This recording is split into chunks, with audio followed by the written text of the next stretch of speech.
하나님 말씀 마태복음 9장 17절 한 절 말씀 우리 같이 읽으시겠습니다. 시작. 새 포도주를 낡은 가죽 부대에 넣지 아니하나니 그렇게 하면 부대가 터져 포도주도 쏟아지고 부대도 버리게 됨이라. 새 포도주는 새 부대에 넣어야 둘이 다 보존되느니라. 아멘. 아멘. 올해 우리 교회는 2010년의 제 목회를 마무리하고 이제 후임으로 오신 김수영 목사님과 함께 새 역사를 일구어 가야 될 중요한 전환점을 맞이하고 있습니다. 그래서 새 목회표를 새 포도주는 새 부대에 라는 제목으로 잡았습니다. 포도주를 담는 부대는 유대인들 가운데서 흔히 양이나 염소 가죽으로 만든다고 합니다. 그런데 여러 해가 지나게 되면은 이 부대가 낡고 부식됩니다. 또 두께가 얇아지고 신축성이 떨어집니다. 새 포도주는 갓 제조되어서 발효되지 않은 포도주를 말합니다마는 얼마 지나지 않아서 이 새 포도주는 발효를 시작합니다. 포도주가 발효되면은 이산화탄소 가스가 발생합니다. 그리고 그 가스의 압력으로 인해서 낡은 가죽 부대가 견디지 못하고 터집니다. 그러면 부대에 담겨 있던 포도주도 쏟아지는 것이죠. 그래서 포도주와 가죽 부대 모두 버리게 된다는 것입니다. 그러므로 낡은 가죽 부대는 새 포도주를 담기에 적합하지 않다. 따라서 새 포도주는 새 부대에 담아야 포도주와 가죽 부대 모두 보존할 수가 있다. 예수님께서 이렇게 말씀하십니다. 주님께서는 유대인들의 일상생활상의 지혜를 바탕으로 해서 단순하면서도 위대한 영적 진리를 가르쳐주고 계십니다. 그렇다면 주님이 말씀하신 새 포도주는 무엇을 의미할까요?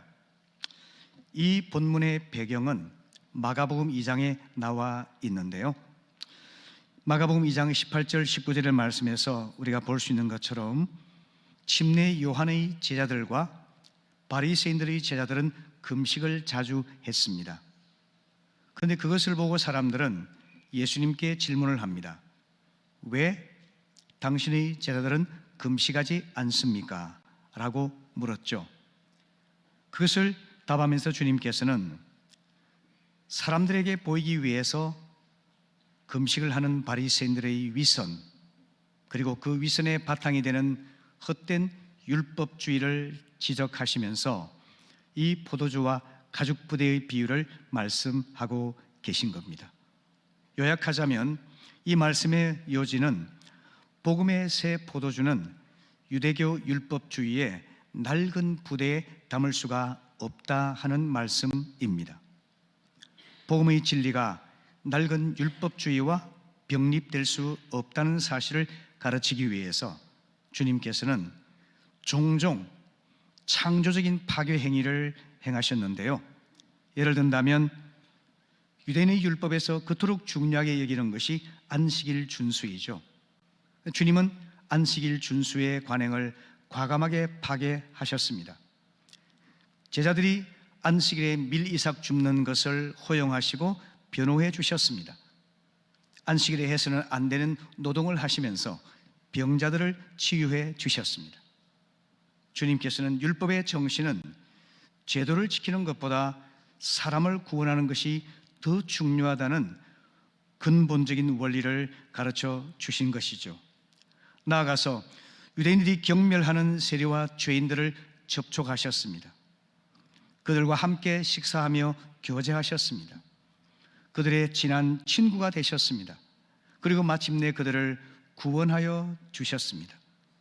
심지어 유대인들의 순수한 피를 더럽혔다고 유대인들이 경멸하는 사마리아 사람들을 향해서 나아가셨습니다.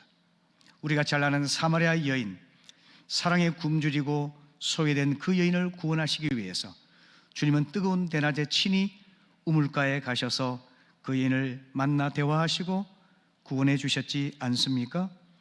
뿐만 아니라 주님께서는 유대인들 볼 때는 완전히 버림받고 소외된 이방인들을 향해서 복음을 전하여 주셨습니다.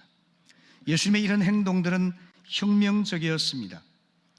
유대인들의 선민의식과 유대인들의 율법주의에 반하는 기존 질서를 파괴하는 창조적인 파괴 행위였던 것이죠. 그 이유는 무엇일까요? 율법의 참 정신은 복음을 향한다는 것을 보여주기 위함이었던 거죠. 요한복음 1장 17절에서 율법은 모세로 말미암아 주어진 것이요 은혜와 진리는 예수 그리스도로 말미암아 온 것이라. 주님은 율법의 완성으로서 율법의 근본 정신을 실천하시기 위해서 복음의 원리를 제시하고 계신 겁니다. 그래서 생명력이 넘치는 복음은 그 복음을 담을 수 있는 새로운 가죽 부대에 담아야 하지만이 복음도 향유할 수가 있고 또 가죽 부대도 보존할 수가 있다. 이렇게 주님께서는 말씀하고 계십니다. 우리는 이 새 포도주인 복음의 진리를 잘 간직하기 위해서 경계해야 될 것이 있는데요, 우리 가운데 있는 묵은 포도주와 같은 그런 속성들이 있습니다. 그것은 뭐냐면 인간의 종교적 행위, 인간의 고상한 성품, 그리고 인간의 도덕성에 의존하는 율법주의를 우리는 경계해야만 한다는 것입니다. 이 율법주의는 하나님의 은혜의 복음을 가로막고 성령이 주시는 자유와 평안을 누리지 못하도록 방해할 수가 있기 때문이죠. 또한 교회에서의 신앙생활과 세상에서의 삶이 철저하게 분리되는 세속주의는 새 포도주를 맛보게 하는데 방해가 된다는 사실을 꼭 기억해야만 하겠습니다. 나아가서 복음과 율법을 혼합해서 섞어버리는 무분별한 혼합주의가 또한 위험합니다. 미국에서는 안식교가 대표적인 이단이죠. 한국에서는 조용하게 세를 확산시키고 있는 하나님의 교회라고 하는 이단도 바로 복음과 율법을 섞어버리는 이단 사입이 대표적인 모습입니다. 이 모든 것들이 복음의 새 포도주에 합당하지 않은 것입니다. 우리가 믿고 따르는 새 포도주는 모든 믿는 자들에게 구원을 주시는 복음입니다. 성령 안에서 자유와 평안을 누리게 하는 은혜의 복음입니다. 이 복음을 믿고 새 포도주를 향유하는 우리 모두가 될 수 있기를 바랍니다. 아멘. 두 번째로 새 포도주는 성령의 인격성을 의미한다고 말씀드릴 수가 있겠는데요, 사도행전 2장 4절과 12절 13절 말씀 같이 읽어보실까요? 시작. 그들이 다 성령의 충만함을 받고 성령이 말하게 하심을 따라 다른 언어들로 말하기를 시작하니라. 다 놀라며 당황하여 서로 이르되 이 어찌 된 일이냐 하며 또 어떤 이들은 조롱하여 이르되 그들이 새 술에 취하였다 하더라. 아멘. 예수님의 말씀에 따라서 120명의 형제 자매들이 한자리에 모였습니다. 성령 받기를 사모하며 기도했습니다. 성령이 충만하게 임했습니다. 그들이 성령의 임재를 경험하게 되자 그들이 믿지 않는 자들이 조롱할 만큼, 새술에 취했다고 멸시할 만큼 그들의 삶은 전적으로 변화되었습니다. 이것이 바로 새 포도주를 말씀하고 있는 겁니다. 성령 안의 새로운 삶, 이것이 바로 우리가 경험하고 누려야 될 새 포도주인 것이죠. 성도 여러분, 하나님을 믿고 섬기는 신앙생활은 단순히 복음의 진리를 지식적으로 이해하는 데 그쳐서는 안 됩니다. 복음의 진리에 동의하는 것에 그쳐서도 안 됩니다. 믿는 자에게 부어주시겠다고 약속하신 성령을 인격적으로 경험하고 성령의 임재를 느끼며 성령의 인도를 받아서 온전히 순종함으로 삶이 전적으로 변화되는 이 삶을 경험해야만 하는 것입니다. 이것이 우리가 누리고 향유해야 될 새 포도주입니다. 에베소 5장 18절의 말씀은 술 취하지 말라, 이는 방탕한 것이니 오직 성령의 충만을 받으라 명령하고 있지 않습니까? 새 포도주의 삶은 옛술을 버리는 겁니다. 방탕하게 하고 음란하게 하고 무절제하게 하고 또 무기력하게 만들고 죄에 중독되어서 마침내 파멸하게 만드는 옛술을 버리고 새술에 취하는 것입니다. 성령의 새술에 취하게 되면 우리가 경건해집니다. 성령 안에 자유와 평안을 누리게 됩니다. 욕망을 절제하게 됩니다. 하나님 나라를 위해서 헌신하게 됩니다. 하나님 닮은 거룩한 성품으로 변화됩니다. 성령의 능력으로 잃어버린 영혼들을 주님께 인도할 수 있게 되는 것입니다. 이것이 주님께서 말씀하셨던 새 포도주인 것입니다. 요약하자면 새 포도주는 은혜와 진리의 복음이죠. 모든 믿는 자에게 죄사함과 영원한 구원과 생명을 선물해 주시는 은혜와 진리의 말씀입니다. 그리고 새 포도주는 우리가 성령의 인격을 경험함으로 인해서 성령 안의 자유함과 평안함을 누리고 하나님의 다스림 받아서 성령의 능력으로 사역하고 주님의 거룩하심을 닮아가고 하나님이 원하시는 아름다운 열매를 맺어 가는 것입니다. 올 한 해 우리 모든 성도님들이 이 새 포도주를 마시고 향유하며 누릴 수 있기를 바랍니다. 아멘, 아멘.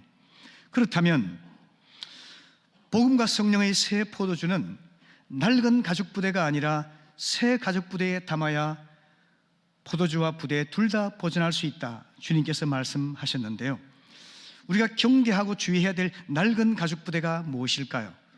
교회 안에 팽배해 있는 낡은 가죽 부대의 모습이 있습니다. 그것은 바로 완고한 율법주의적인 태도입니다. 율법주의라고 하는 것은 우리가 의식하지 못하는 가운데 무엇이 옳으냐 그르냐에 초점을 맞추고 있는 삶의 태도입니다.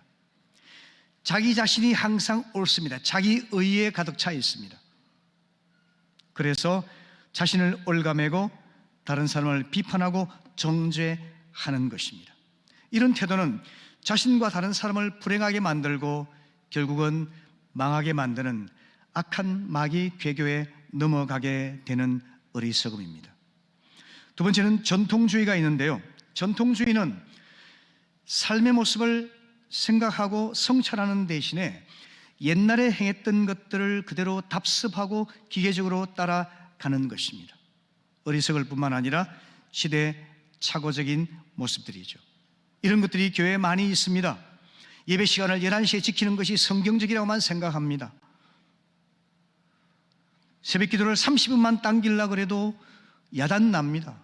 하나님은 5시 오시는데 왜 30분 늦게 우리가 가야 되느냐, 이런 생각들 해서는 안 된다는 것이죠. 여러분, 전통주의 주의해야만 합니다.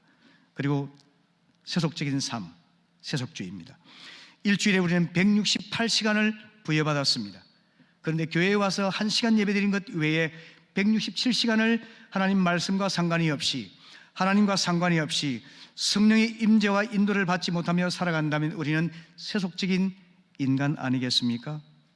우리가 복음과 성령의 새 포도주를 세속주의 낡은 가죽 부대에 담으려고 한다면 결국은 가죽 부대가 터져서 포도주도 가죽 부대도 버리게 되는 불행한 일이 나타날 수밖에 없는 겁니다.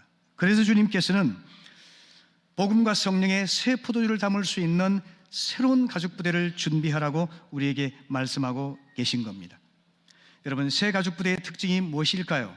제가 곰곰이 생각을 해보았습니다. 해보니까 세 가지로 요약이 되었습니다. 그것은 신축성, 유연성, 내구성입니다. 신축성은 줄였다 늘렸다를 쉽게 할 수 있는 것을 말하죠. 옛날에 우리가 말하는 스판이라고 들어봤어요. 스판덱스라고 하는 것이 바로 신축성을 가지고 있는 대표적인 섬유죠. 운동복을 만들 때 많이 사용한다고 그러죠. 복음과 성령의 새 포도주를 담는 새 가죽 부대는 이런 신축성이 있어야만 하는 겁니다. 경직되고 고집스럽고 이렇게 돼서는 안 된다는 것입니다. 늘렸다 줄였다 할 수 있을 만큼의 그러한 신축성이 있어야지만이 성령의 새로운 역사에 우리가 동참할 수가 있는 것이죠. 그리고 신축성과 비슷한 것이 바로 유연성입니다. 딱딱하지 아니하고 부드러운 것을 말하는 거죠. 대표적인 유연성으로 저는요, 생각할 때마다 신기합니다. 창조주 하나님께서는 여성에게 특별한 은혜를 주셨습니다. 여성의 자궁은 3kg, 4kg 되는 아이를 통과시킬 수 있을 만큼 놀랍게 유연성을 발휘하죠. 남자들은 죽었다 깨어나도 할 수 없습니다. 그러니까 남성보다 여성은 훨씬 우월한 존재로 창조된 것입니다. 믿으십니까? 여성들만 아멘하시고 남성들은 노멘하고 계시는군요. 우리 모두 아멘할 수 있기를 바랍니다. 하나님의 선택입니다. 창조의 신비죠. 하나님의 주권입니다. 그런데 여러분, 저는 순발력은 뛰어난데요, 몸의 유연성이 제가 부족합니다. 제가 대부분 운동을 잘 하는데 제가 못하는 운동이 있는데 그게 수영입니다. 제 아내가 제 허리 통증을 고치기 위해서 수영을 배워보라 해서 수영을 제가 배우러 갔습니다. 그런데 저를 지도하는 선생님 왈 목사님은 몸이 쇠덩입니다. 이렇게 하더라고요. 몸이 딱딱해서 제대로 몸이 뜨지도 않고 물에 뜨지도 않고 제대로 이렇게 물을 헤쳐나가지도 못한다는 거죠. 몸이 딱딱해지면 운동을 배우기도 어렵습니다. 부상을 입기도 쉽습니다. 영적인 측면에서 우리가 유연성이 없게 되면요, 우리 신앙생활이 고집스럽게 되고, 그리고 융통성도 없고 새로운 변화의 수용성도 없게 되고 변화 발전이 정체될 수밖에 없는 것이죠. 그리고 신축성과 유연성이 있는 가죽 부대가 자연스럽게 내구성을 갖게 되는 거죠. 가스의 압력을 견디고 오랫동안 포도주를 보존할 수 있는 힘이죠. 내구성입니다. 그러니까 우리의 새 가죽 부대는 신축성과 유연성과 내구성을 지닌 가죽 부대가 되어서 복음과 성령의 강력한 파워,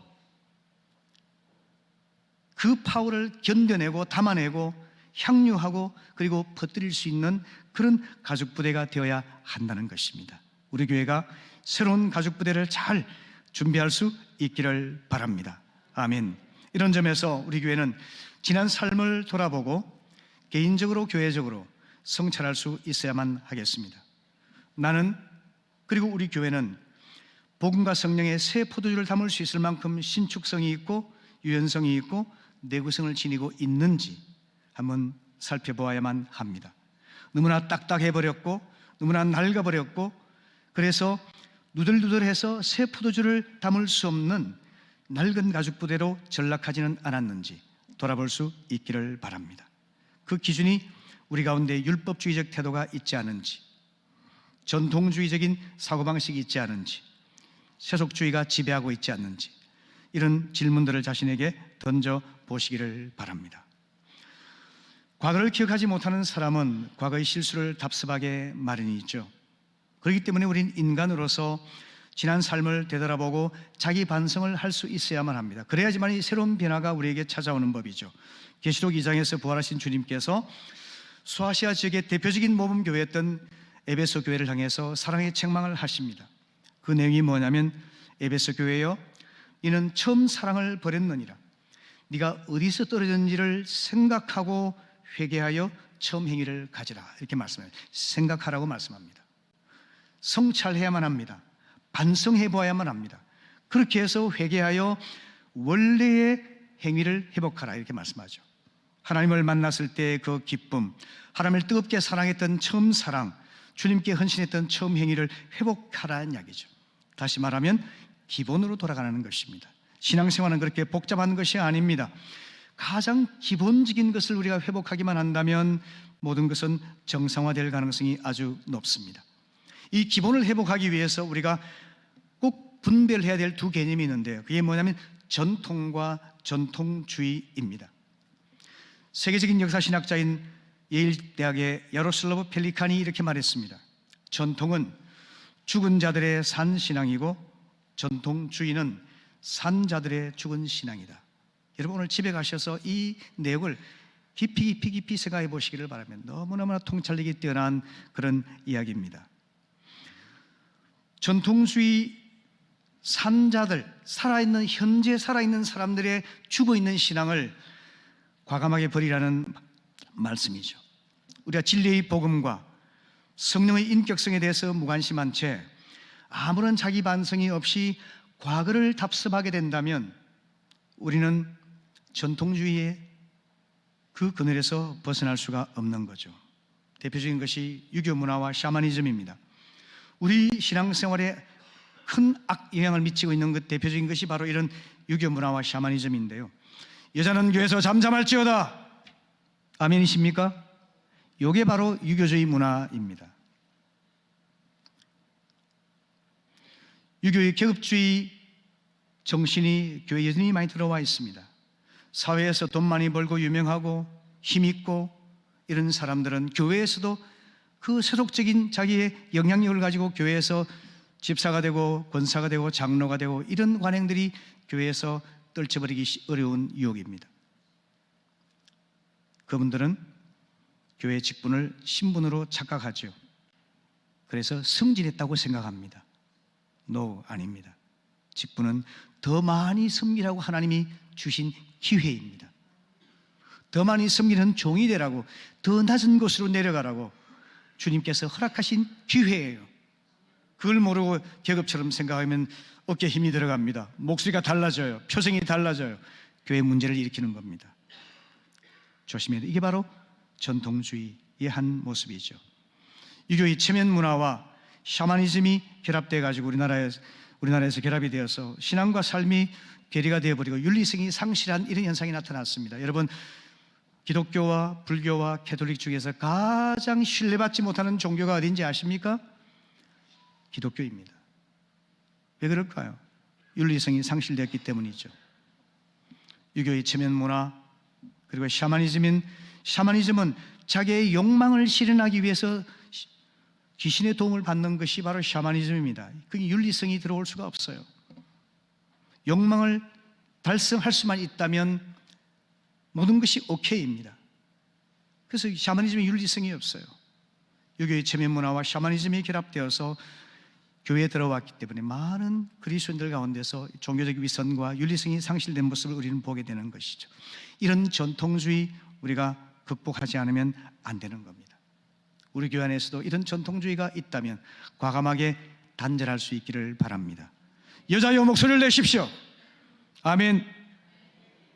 남자 여자 싸움 붙이기는 게 아니에요. 성령의 은사를 따라서 마음껏 자유롭게 우리가 주님을 섬기고 협력하고 함께 주의 영광을 드러내는 것이 바로 살아있는 교회의 모습입니다. 아멘이십니까? 아멘. 그리고 전통, 죽은 자들의 산 신앙을 끈기 있게 이어갈 수 있기를 바랍니다. 우리보다 앞서 살았고 우리보다 먼저 이 교회를 지켰던 신앙 선배님들, 비록 가난하고 배움도 부족하고 내세울 것이 없지만 투박하지만 진실한 그 신앙의 모습, 그것을 우리가 이어가야만 하는 겁니다. 그게 바로 살아있는 전통입니다. 지독한 가난 속에서도 복음을 전해서 잃어버린 영혼 구원을 위해서 최선을 다했던 귀한 분을 우리는 기억하고 있습니다. 살아있는 전통이죠. 교회가 평안할 때나 어려울 때나 새벽을 깨우며 말없이 교회를 위해 기도하셨던 그분을 우리는 기억하고 있습니다. 급성폐렴으로 돌아가실 때가 되었는데 그 고통 속에서도 같은 방에 있는 환자에게 복음을 전하셨고 기도하시며 주님의 인도를 받기 원하셨고 마지막으로 저희 기도를 받고 하나님 품에 안기신 분이 계시죠. 살아있는 전통입니다. 저희 목회 기간 동안에 저를 격려해 주셨고 목회에 협력하셨고 기도해 주셨던 우리 장로님들, 성도님들, 지금은 천국 가셨지만 그분들의 얼굴을 떠올릴 때마다 저는 눈물이 납니다. 살아있는 전통이죠. 전통은 죽은 자의 산 신앙입니다. 이것이 바로 우리가 준비해야 될 새로운 가족 부대인 겁니다. 여러분, 오늘 저는 새 포도주를 담을 새 가족 부대를 준비하기 위해서 한 가지만 오늘 여러분들에게 강조하기를 원합니다. 그것은 영혼 구원을 위해서, 교회의 부흥을 위해서, 이 땅의 치유를 위해서, 하나님 나라의 회복을 위해서 기도하는 기도의 영성을 회복하는 것, 그것이 바로 새로운 가족 부대의 첫 번째 과제라고 저는 생각합니다. 새로운 한 해를 출발하면서 새 포도주를 새 부대에 담기 위해서 기도의 영성으로 무장되는 우리 모두가 될 수 있기를 바랍니다. 아멘. 사무엘 선지자는 인생을 떠날 때가 가까워왔을 때 이스라엘 백성들을 불러 모아놓고 이렇게 말했습니다. 사무엘상 12장 23절이죠. 나는 너희를 위해 기도하기를 쉬는 죄를 여호와 앞에 결단코 범하지 아니하리라 고 말이죠. 중보기도의 책임을 소홀히 하는 것은 크나큰 죄임을 그는 인식하고 여러분들을 위한 기도의 책임을 결코 소홀히 하지 않겠습니다 라고 다짐하고 약속을 했습니다. 우리 교회 지도자 여러분, 그리고 목자 여러분, 성도 여러분, 서로를 위해 기도하는 그 중보기도의 책임을 소홀히 하지 않기를 바랍니다. 그리고 예레미야가 2장 19절의 말씀 같이 읽어보겠습니다. 시작. 초저녁에 일어나 부르짖을지어다. 내 마음을 주의 얼굴 앞에 물쏟듯 할지어다. 갓길 어귀에서 주려 기진한 내 어린 자녀들의 생명을 위하여 주를 향하여 손을 들지어다 하였도다. 아멘. 이 말씀은 MIP, Mothers in Prayer, 우리 교회가 하고 있는 자녀를 위한 기도 운동의 주제 성구이죠. 이 혼란스럽고 부패하고 위험한 시대를 살아가는 우리 자녀들을 위한 엄마의 눈물이 마르지 아니하고 주님 앞에 물 쏟듯 눈물을 쏟으며 하나님께 구할 때 우리 자녀들은 결코 망하지 않을 것입니다. 믿으십니까? 이 말씀을 여러분 정말 믿고 아멘 하시기를 바랍니다. 제가 이 말씀 드리는 이유는 제가 자신 있게 말씀드릴 수 있기 때문입니다.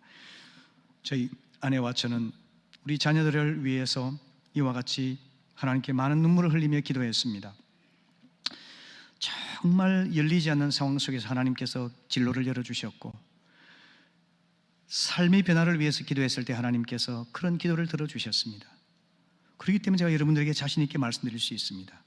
자녀를 위한 부모의 기도, 특별히 자녀를 위한 어머니의 기도, 이것이 얼마나 강력하고 꼭 필요한 것인지를 여러분 아셔서 새해에는 자녀를 위해 기도하는 MIP, Mothers in Prayer, 기도하는 엄마들이 정말 많이 늘어날 수 있기를 바랍니다. 이 기도의 영성으로 잘 준비되기만 한다면 우리 자녀들이 결코 망할 수 없습니다. 하나님 안에서 푸른 나무처럼 성장해서 열매를 맺고 하나님 나라의 귀한 일꾼으로 쓰임받게 될 것이라고 분명히 믿습니다. 아멘. 말씀을 마무리하면서 저는 이야기를 들려드리고 싶습니다. 광화문에는 교보빌딩이 있죠. 교보빌딩에는 많은 시가 게시되어 있는데요. 그 벽에 가장 인상적인 시를 조사를 했더니 시민들이 1위를 꼽은 것이 풀꽃이라는 시였습니다. 나태주 시인의 시죠. 짧습니다. 자세히 보아야 예쁘다. 오래 보아야 사랑스럽다. 너도 그렇다. 아주 짤막하고 쉽지만 깊은 통찰력이 있고 따스한 인간애가 담겨져 있는 시죠. 이 시의 저자는 나태주 씨인데요. 태권도하는 트로트 가수 나태주가 아닙니다. 충청도 시골에 초등학교 선생님으로 근무하시다가 이제 40년 근무하시고 교장으로 은퇴하신 분인데요. 올해 80세입니다. 이분이 60년 가까이 시작 활동을 하셨는데요. 60년 넘었네요. 60몇 년 된 청소년 시절부터 해서 하셨으니까요. 이분은 미신과 우상 숭배의 메인 전통적인 샤머니즘 가정에서 성장하신 분입니다. 담배를 피우고 술을 좋아하는 가난한 선생님이었는데요. 20대 때 예수 믿는 여성을 만나서 결혼을 했습니다. 아내를 따라서 교회를 다녔지만 옛 생활을 버리지 못했습니다. 그런데 하나님을 깊이 경험한 계기가 있었는데요. 2007년에 슬개가 터졌습니다. 그래서 복막염이 악화가 되어서 죽음 문턱까지 가게 된 것입니다. 회복할 확률이 100분의 1밖에 되지 않았고 의사는 가족들에게 마음 준비를 하라고 했고 가족들로 장례식을 준비했다고 합니다. 근데 이분이 하나님께 간절히 기도했다는 거예요. 물론 눈에 보이지 않게 아내가 얼마나 기도하셨겠습니까? 놀랍게도 기적적으로 회복이 되었다는 겁니다. 이것이 변화의 결정적인 계기가 되어서 이분이 삶이 변화되었는데요. 지금 이분이 은퇴하시고 80세가 되었는데요. 1년에 100회의 강연을 하고 있답니다. 무명의 시인이었고 가난한 시골 교사였는데 지금 1년에 100회의 강연을 하는 유명 강사가 되셨어요. 은퇴 이후에 시를 쓰시고 외부 강연도 하시고 교회나 집회에서 간증도 하고 계신데요. 제가 이번에 유튜브로 간증을 제가 듣고 시작 유튜브로 강연을 들어봤는데요. 이분이 이렇게 말씀하시더라고요. 하나님이 주신 문장만이 사람들의 영혼을 울립니다. 시작 강의를 하면서 그런 말씀하셨어요. 신앙 체험이 없이는 일어날 수 없는 거죠. 그래서 이분의 시어는요 굉장히 심플합니다. 아주 쉽고 간명한데 사람들이 마음을 감동하는 그런 파워가 있는 거죠. 그게 영감에서, 성령의 영감에서 온 것입니다. 기도 가운데 온 것이죠. 이분의 따님이 남인의 교수인데요. 그래서 따님하고 아버지가 나만 아는 풀꽃 향기라고 하는 책을 함께 쓰셨어요. 에세이입니다. 이게 작년에 나왔습니다. 이 남인의 교수는 서울대 기초교육원 교수이시고요. 서울대 강의평가에서 1위를 하신 분입니다. 유퀴즈에 출연한 영상을 제가 보았는데요. 보니까 참 겸손하고 따뜻하고 진정성 있는 사람이라는 생각이 들었는데요. 그녀가 아버지와 함께 쓴 책 나만 아는 풀꽃 향기에 이분이 쓴 감동적인 내용이 있어서 제가 소개를 해드립니다. 이분이 그 책을 쓰시고 평론집을 쓰시고 어머니께 이 책을 헌정했는데요. 그 헌정사에 이런 내용이 있었습니다. 기도로 나를 낳으시고 사랑으로 나를 기르시고 눈물로 나를 지키신 내 어머니 한 분뿐인 김성예님께. 기독교 신앙과 전혀 상관없는 그 평론집에 그는 이런 글을 썼습니다. 그래서 제가 김성예님이 어떤 분인지를 살펴보았죠. 김성예님은 나태주 시인과 결혼하고 아들과 딸을 낳았지만 그 과정에서 큰 수술을 몇 번이나 하고 몸이 너무 허약해졌습니다. 그래서 바깥 활동을 거의 하지 못했다고 합니다. 그래서 남인희 씨가 추억하는 어머니의 모습은 힘이 들어서 방 안에 누워 있거나 엎드려서 기도하는 모습밖에 없었다고 합니다. 상상해 보았습니다. 연약한 몸으로 자녀를 위해서, 남편을 위해서, 남편의 회심을 위해서, 자녀의 앞날을 위해서 눈물로 기도했던 한 여인. 그 시골 여인의 헌신으로 인해서 남편이 변화가 되었습니다. 그래 자녀가 반듯한 삶을 세상에서 살아가고 있는 모습을 보았습니다. 여러분, 어머니 기도는 힘이 있습니다. 눈물의 기도는 자녀를 변화시킵니다. 기도는 기적을 낳습니다. 새로운 가족 부대, 그것은 기도의 영성을 가득 채우는 것입니다. 새 포도주는 새 부대 올해 목회 표어처럼 복음과 성령의 새 포도주를 담아서 향유하면서 포도향기가 널리 퍼지도록 하기 위해서 우리는 자녀를 위해서, 교회를 위해서, 잃어버린 세상의 구원을 위해서, 하나님 나라의 회복을 위해 기도하는 그 기도의 영성을 가득 채워갈 수 있기를 바랍니다.